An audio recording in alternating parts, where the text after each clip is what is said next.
ನಮಸ್ತೆ, ಇದು ನಮ್ಮನೆ ಅಡುಗೆ ಚಾನಲ್. ನಾನಿವತ್ತು ಒಂದು ಸಿಂಪಲ್ ರಸಮ್ ಮಾಡ್ತಾಯಿದ್ದೀನಿ. ಅದರಲ್ಲೂ ಮನೇಲೇ ಹೋಮ್ ಮೇಡ್ ರಸಮ್ ಪೌಡರ್ ಮಾಡಿಕೊಂಡು ರಸಮ್ ಮಾಡೋದು ತುಂಬ ರುಚಿಯಾಗಿರುತ್ತೆ. ಇದನ್ನು ಮಾಡೋದು ಹೇಗೆ ಅಂತ ನೋಡ್ಕೊಂಡು ಬರೋಣ. ರಸಮ್ ಮಾಡೋದಕ್ಕೆ ಏನೇನು ಇಂಗ್ರೀಡಿಯೆಂಟ್ಸ್ ಬೇಕಪ್ಪ ಅಂದರೆ 2 ಟೊಮೆಟೊ, ಅರ್ಧ ನಿಂಬೆಹಣ್ಣು ಗಾತ್ರ ಹುಣಸೆಹಣ್ಣು ನೀರಲ್ಲಿ ನೆನೆಸಿಟ್ಟಿದ್ದೀನಿ. ಇದ್ರ ಜೊತೆಗೆ ಸಾಸಿವೆ, ಜೀರಿಗೆ, ಮೆಣಸು, ತೊಗರಿಬೇಳೆ, ಕರಿಬೇವಿನ ಸೊಪ್ಪು, ಬೆಳ್ಳುಳ್ಳಿ, ಒಣಮೆಣಸಿನ್ಕಾಯಿ, ಕೊತ್ತಂಬರಿ ಸೊಪ್ಪು ಮತ್ತು ಇಂಗು ಇಷ್ಟು ಪದಾರ್ಥ ತೊಗೊಂಡಿದ್ದೀನಿ. ನಾನಿಲ್ಲಿ ಮೊದಲಿಗೆ ರಸಮ್ ಪೌಡರ್ ರೆಡಿ ಮಾಡ್ಕೊತಾ ಇದ್ದೀನಿ. ಒಂದು ಬಾಣಲೆ ಬಿಸಿಗಿಟ್ಟು 1/4 ಕಪ್ಪಷ್ಟು ತೊಗರಿಬೇಳೆನ ಹಾಕಿ ಫ್ರೈ ಮಾಡ್ತಾಯಿದ್ದೀನಿ. ಇದು ಸ್ವಲ್ಪ ಗೋಲ್ಡನ್ ಕಲರ್ ಬರೋ ಥರ ನೀಟಾಗಿ ಫ್ರೈ ಮಾಡ್ಕೋಬೇಕು. ನಾನಿಲ್ಲಿ ಒಂದು 3ರಿಂದ 4 ಟೈಮ್ ರಸಮ್ಗೆ ಆಗೋಷ್ಟು ಪೌಡರ್ನ ಒಟ್ಟಿಗೆ ಮಾಡಿಟ್ಕೊತೀನಿ. ಏಕೆಂದರೆ ನಾನು ವಾರದಲ್ಲಿ ಒಂದು 3-4 ಟೈಮ್ ರಸಮ್ ಮಾಡ್ತಾಯಿರ್ತೀನಿ. ಅದಕ್ಕೆ ಸ್ವಲ್ಪ ಎಲ್ಲ ಕ್ವಾಂಟಿಟಿ ಜಾಸ್ತಿ ಹಾಕಿ ಮಾಡಿಟ್ಕೊತೀನಿ. ಈಗ ತೊಗರಿಬೇಳೆ ಫ್ರೈ ಆದಮೇಲೆ 1/4 ಟೇಬಲ್ ಸ್ಪೂನಷ್ಟು ಕಾಳು ಮೆಣಸು, 2 ಟೇಬಲ್ ಸ್ಪೂನಷ್ಟು ಜೀರಿಗೆ ಹಾಕಿ ಫ್ರೈ ಮಾಡ್ಕೊತಾ ಇದ್ದೀನಿ. ನೀಟಾಗಿ ಅದು ಫ್ರೈ ಆದಮೇಲೆ ಅದು ತಣ್ಣಗಾಗೋದಕ್ಕೆ ಬಿಟ್ಟು ಪೌಡರ್ ಮಾಡ್ಕೋಬೇಕು. ನೀವು ಬೇಕಾದರೆ ಫ್ರೆಶ್ಶಾಗಿ ರಸಮ್ ಯಾವಾಗ ಮಾಡ್ತೀರಾ ಆವಾಗಲೇ ಪೌಡರ್ ಮಾಡ್ಕೋಬೋದು. ಅದಕ್ಕೆ ಅಳತೆ ಅಂದರೆ ತೊಗರಿಬೇಳೆ ಎಷ್ಟು ತೊಗೊತೀವೋ ಅಷ್ಟೇ, ಅಂದರೆ 1 ಸ್ಪೂನು ತೊಗರಿಬೇಳೆ ತೊಗೊಂಡ್ರೆ 1 ಸ್ಪೂನ್ ಜೀರಿಗೆ, ಅರ್ಧ ಸ್ಪೂನ್ ಕಾಳು ಮೆಣಸು ಈ ರೀತಿ ಹಾಕ್ಕೊಂಡು ಪುಡಿ ಮಾಡ್ಕೋಬೋದು. ತುಂಬ ರುಚಿಯಾಗಿರುತ್ತೆ. ನಾವು ಅಲ್ಲೇ ಪೌಡರ್ ಮಾಡಿ ಅಲ್ಲೇ ರಸಮ್ ಮಾಡಿದ್ರಂತೂ ಇನ್ನೂ ತುಂಬ ರುಚಿಯಾಗಿರುತ್ತೆ. ನೋಡಿ, ಈಗ ಪೌಡರ್ ಮಾಡ್ಕೊಳ್ಳೋಕ್ಕೆ ಒಂದು ಮಿಕ್ಸಿ ಜಾರ್ಗೆ ಹಾಕ್ಕೊತಾ ಇದ್ದೀನಿ. ಅದೆಲ್ಲ ತಣ್ಣಗಾದ್ಮೇಲೆ ಅದನ್ನು ಪೌಡರ್ ಮಾಡಿಟ್ಕೊಂಡ್ರೆ ನಮ್ಗೆ ಯಾವಾಗ ಬೇಕು ಆವಾಗ ರಸಮ್ನ ಫಟ್ ಅಂತ 1-2 ನಿಮಿಷದಲ್ಲಿ ಮಾಡ್ಕೊಂಬಿಡ್ಬೋದು. ನೋಡಿ, ಈಗ ರಸಮ್ ಮಾಡೋದಕ್ಕೆ 2 ಟೊಮೆಟೊನ ಒಂದು ಮಿಕ್ಸಿ ಜಾರ್ಗೆ ಹಾಕಿ ಪೇಸ್ಟ್ ಮಾಡಿಕೊಂಡೆ. ಈಗ ಇದ್ರ ಜೊತೆಗೆ ಹುಣಸೆಹಣ್ಣು ರಸನ ಮಿಕ್ಸ್ ಮಾಡ್ಕೊತೀನಿ. ನಾನಿಲ್ಲಿ ಅರ್ಧ ನಿಂಬೆಹಣ್ಣು ಗಾತ್ರ ಹುಣಸೆಹಣ್ಣನ್ನ ನೀರಲ್ಲಿ ನೆನೆಸಿಟ್ಟಿದ್ನಲ್ಲ ಅದನ್ನು ರಸ ತೆಗೆದು ಇದ್ರ ಜೊತೆಲಿ ಹಾಕಿ ಮಿಕ್ಸ್ ಮಾಡ್ಕೊತಾ ಇದ್ದೀನಿ. ಈಗ ರಸಮ್ ಮಾಡ್ಕೊಳ್ಳೋದಕ್ಕೆ ಒಂದು ಪಾತ್ರೆನ ಬಿಸಿಗಿಟ್ಟು ಅದಕ್ಕೆ 1/4 ಸ್ಪೂನಷ್ಟು ಎಣ್ಣೆ ಹಾಕ್ಕೊತೀನಿ. ರಸಮ್ಗೆ ಎಣ್ಣೆ ಜಾಸ್ತಿ ಹಾಕಬಾರ್ದು, ಅದಕ್ಕೆ ನಾನಿಲ್ಲಿ 1ರಿಂದ 1/4 ಸ್ಪೂನಷ್ಟು ಎಣ್ಣೆ ಬಳಸ್ತಾ ಇದ್ದೀನಿ. ಈಗ ಎಣ್ಣೆ ಕಾದ್ಮೇಲೆ ಸಾಸಿವೆ ಹಾಕಿ, ಸಾಸಿವೆ ಸಿಡಿದ ಮೇಲೆ 3 ಒಣಮೆಣ್ಸಿನ್ಕಾಯಿನ ಮುರಿದು ಹಾಕಿ ಅದ್ರ ಜೊತೆಗೆ ಕರಿಬೇವಿನ ಸೊಪ್ಪು ಹಾಕ್ಕೊಂಡೆ.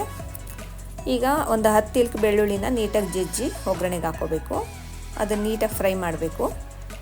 ಫ್ರೈ ಮಾಡಿ ಅದ್ರ ಜೊತೆಗೀಗ ಸ್ವಲ್ಪ ಅರಿಶಿಣದ ಪುಡಿ ಮತ್ತು ಸ್ವಲ್ಪ ಹಿಂಗೆ ಹಾಕ್ತಾಯಿದ್ದೀನಿ. ಇಂಗು ಆರೋಗ್ಯಕ್ಕೆ ತುಂಬ ಒಳ್ಳೆಯದು.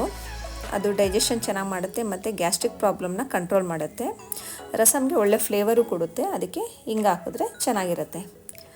ಈಗ ಇದು ನೀಟಾಗಿ ಫ್ರೈ ಆದಮೇಲೆ ಟೊಮೆಟೊ ಮತ್ತು ಹುಣಸೆಹಣ್ಣು ರಸ ಇತ್ತಲ್ಲ ಅದು ಪೇಸ್ಟ್ ಮಾಡ್ಕೊಂಡಿರೋದು ಅದನ್ನು ಹಾಕಿ ನೀಟಾಗಿ ಮಿಕ್ಸ್ ಮಾಡಿಕೊಂಡು ಈಗ ಇದಕ್ಕೆ ನೀರು ಹಾಕ್ಕೊತೀನಿ. ನಾನಿಲ್ಲಿ 1.25ರಿಂದ 1.5 ಲೀಟರಷ್ಟು ನೀರು ಹಾಕ್ಕೊತೀನಿ. ಕರೆಕ್ಟಾಗಿ ಆಗುತ್ತೆ. ಈಗ ನೀಟಾಗಿ ಮಿಕ್ಸ್ ಮಾಡಿ ಕುದಿಯೋದಕ್ಕೆ ಬಿಡಬೇಕು. ಮೇಯ್ನ್ ನಾವು ಈ ರಸಮ್ ಮಾಡಬೇಕಾದ್ರೆ ಒಂದು ತಿಳ್ಕೊಬೇಕಾಗಿರೋದೇನು ಅಂದರೆ ಜಾಸ್ತಿ ಹೊತ್ತು ಕುದಿಸ್ಬಾರ್ದು ರಸಮ್ನ. ಅದು ಕುದಿ ಬಂತ ನೋಡಿಕೊಂಡು ಕುದಿ ಬಂದಮೇಲೆ 1 ನಿಮಿಷ ಅಷ್ಟೇ ಕುದಿಸ್ಬೇಕು. ತುಂಬ ಹೊತ್ತು ಕುದಿಸಿದ್ರೆ ರಸಮ್ದು ಟೇಸ್ಟು ಫ್ಲೇವರ್ ಚೇಂಜ್ ಆಗಿಬಿಡುತ್ತೆ, ಅದು ಚೆನ್ನಾಗಿರೋದಿಲ್ಲ. ನೋಡಿ, ಕುದಿ ಬಂತ ನೋಡಿಕೊಂಡು ಕುದಿ ಬಂದ ತಕ್ಷಣ ರುಚಿಗೆ ತಕ್ಕಷ್ಟು ಉಪ್ಪು ಹಾಕ್ಕೊತೀನಿ. ಉಪ್ಪು ಹಾಕಿ ಅದು ಉಪ್ಪು ಕರಗೋದಕ್ಕೆ ಬಿಟ್ಟು 1 ನಿಮಿಷ. ಉಪ್ಪು ಕರಗಿದ ತಕ್ಷಣ ರಸಮ್ ಪೌಡರ್ ಹಾಕ್ಕೊತೀನಿ ನಾನು.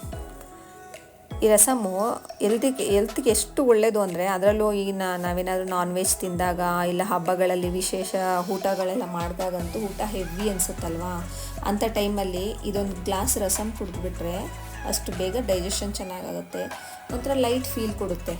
ನೋಡಿ, ಈಗ ಇದು ಕುದಿ ಬಂದಮೇಲೆ ನಾನಿಲ್ಲಿ ರಸಮ್ ಪೌಡರ್ ಹಾಕ್ಕೊಂಡೆ. 1.5 ಸ್ಪೂನಷ್ಟು ರಸಮ್ ಪೌಡರ್ನ ಹಾಕಿ ನೀಟಾಗಿ ಮಿಕ್ಸ್ ಮಾಡಿದೆ. ನಿಮಗೆ ಖಾರ ಜಾಸ್ತಿ ಬೇಕು ಅಂದರೆ ಇನ್ನೊಂದು ಸ್ವಲ್ಪ ಹಾಕೋಬೋದು. ನೀಟಾಗಿ ಮಿಕ್ಸ್ ಮಾಡಿ ಇದನ್ನು ಕುದಿಯೋದಕ್ಕೆ ಬಿಡಬೇಕು. ಅದು ಕುದಿ ಬರೋ ಅಷ್ಟರಲ್ಲಿ ನಾನು ರಸಮ್ ಪೌಡರ್ ಇತ್ತಲ್ಲ ಅದನ್ನು ಒಂದು ಏರ್ಟೈಟ್ ಕಂಟೈನರ್ ಬಾಕ್ಸ್ಗೆ ಹಾಕ್ಕೊಂಡು ಎತ್ತಿಟ್ಕೊತೀನಿ. ಈ ರೀತಿ ನಾನು ವಾರಕ್ಕೊಂದು ಸಲ ಮಾಡಿಟ್ಕೊಂಡು ಯಾವಾಗ ಬೇಕಂದ್ರೆ ಅವಾಗ ಫಟ್ ಅಂತ ರಸಮ್ ಮಾಡ್ಕೊಂಡ್ಬಿಡ್ತೀನಿ. ನೋಡಿ, ಈಗ ಇದು ಬಂತು, ಕುದಿ ಬಂದು 1 ನಿಮಿಷ ಆಯ್ತು ಅಷ್ಟೇ. ಈಗ ಸ್ಟವ್ ಆಫ್ ಮಾಡ್ತೀನಿ. ರಸಮ್ ರೆಡಿಯಾಗಿದೆ. ಈಗ ಇದಕ್ಕೆ ನಾವು ಯಾವಾಗ ಸರ್ವ್ ಮಾಡ್ತೀವೋ ಆವಾಗ ಸ್ವಲ್ಪ ಹಸಿ ಕೊತ್ತಂಬರಿ ಸೊಪ್ಪು ಮತ್ತು ಕರಿಬೇವಿನ ಸೊಪ್ಪನ್ನ ಕಟ್ ಮಾಡಿ ಜೊತೆಗೆ ಹಾಕಿ ಸರ್ವ್ ಮಾಡಿದ್ರೆ ತುಂಬ ರುಚಿಯಾಗಿರುತ್ತೆ. ಅದರಲ್ಲೂ ಅನ್ನದ ಜೊತೆಲಿ ಊಟ ಮಾಡಿದ್ರಂತೂ ಇನ್ನೂ ಟೇಸ್ಟ್ ಚೆನ್ನಾಗಿರುತ್ತೆ. ನಿಮಗೂ ಎಲ್ಲ ಈ ರಸಮ್ಮು ಮನೇಲಿ ಮಾಡಿಕೊಂಡು ಟೇಸ್ಟ್ ನೋಡಿ, ನೀವು ಕೂಡ ನಿಮಗೂ ಎಲ್ಲ ಇಷ್ಟ ಆಗುತ್ತೆ. ನಿಮ್ಗೆ ಇಷ್ಟ ಆದರೆ ನನ್ನ ಚಾನಲ್ಗೊಂದು ಲೈಕ್ ಕೊಡಿ, ಸಪೋರ್ಟ್ ಮಾಡಿ, ಸಬ್ಸ್ಕ್ರೈಬ್ ಮಾಡಿ. Thank you for watching.